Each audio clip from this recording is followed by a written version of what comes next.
Саламатсыздар ма, құрметті әріптестер? Менің бүгінгі видео обзорым қашықтықтан оқыту кезінде пайдаланылатын Zoom бағдарламасына арналады. Яғни бүгін мен өзім бірнеше онлайн конференцияларға қатысқан болатынмын. Осы тұста бірнеше мұғалімдердің тарапынан осы Zoom-ды пайдалану кезінде конференцияға оқушыларды қалай шақырамын, немесе өзімнің дайындаған сабағыма қатысты материалдарымды қалай көрсете аламын, видеоны қалай көрсете аламын, Zoom-ды пайдалану кезінде тікелей жаңағы Білімленд деген сияқты сайттарға қалай кіре аламын деген бірнеше осындай сұрақтар қойылған болатын. Сол себептен осы видео обзорды түсіруді жөн көрдім. Егер сіздердің пайдаларыңызға жарап жатса, онда қуаныштымын. Алдымен сабағыңызды бастамас бұрын өзіңізге қажетті көрсететін материалдарыңызды алдын ала ашып свернуть етіп қойыңыздар. Ол презентация болуы мүмкін, видео бола ма, ол өзіңіздің еркіңізде. Кез келген өзіңіздің көрсететін материалдарыңызды алдын ала ашып свернуть етіп қойыңыздар.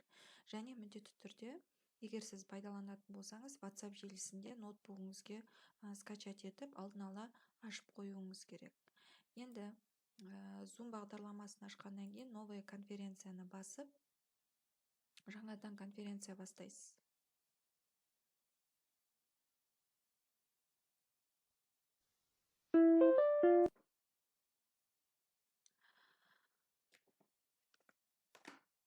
Оқушыларды конференцияға шақыру үшін төменде пригласить деген батырманы басасыз.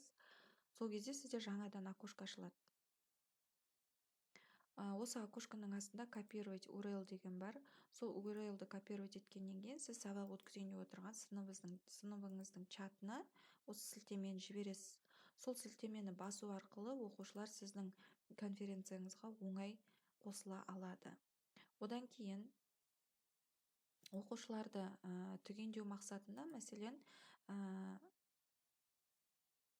управлять участниками деген батырма бар. Соны басу арқылы сіз жаңағы окошканың оң жағында сіздің конференцияңызға неше оқушы қосылды және кім қосылып отырғанын сіз бақылап, осы жерден оқушыны түгендей аласыз. Одан кейін сабағыңызды бастау үшін, өзіңіздің дайындаған материалдарыңызды көрсету үшін төмендегі демонстрация экраны деген батырманы басасыз. Сол кезде сізде бана ашып қойған, алдын ала ашып свернуть етіп қойған өзіңіздің материалдарыңыз осы окошкаде шығып тұрады.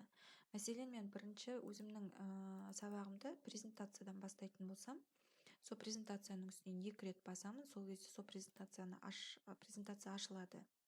Презентацияны көрсетіп болғаннан кейін, жоғарғы жағында остановить демонстрацию деген қызыл батырманы басқаннан кейін, сіз алғашқы окошкаға қайтып келесіз.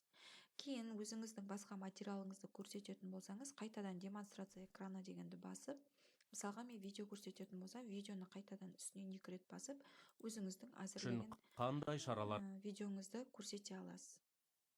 Одан кейін остановить демонстрацию дегенді басып, қайтадан демонстрация экранына кіріп, мысалға Білімлендке кіріп өзіңіздің керекті видеоларыңызды, пәніңізді немесе тапсырмаңызды ашып, оқушыға көрсете аласыз. Ол үшін, мысалға, мен тест тапсырмасын беретін болсам, Білімлендте көрсетілген тест тапсырмасын оқушыларға беретін болсам, жоғарғы жағында ссылкасы тұрады осы тапсырманы. Осы ссылканы копировать етіп, банағы WhatsApp-тағы оқушылармен ашылған ортақ чатқа ссылканы копировать ставить деп жібере аласыз. Сол кезде оқушылар тағы да сол ссылканы басу арқылы сіздің ашып отырған тестіңізге жылдам түседі. Ол бір жағынан сіздерге уақыт үнемдеуге өте тиімді.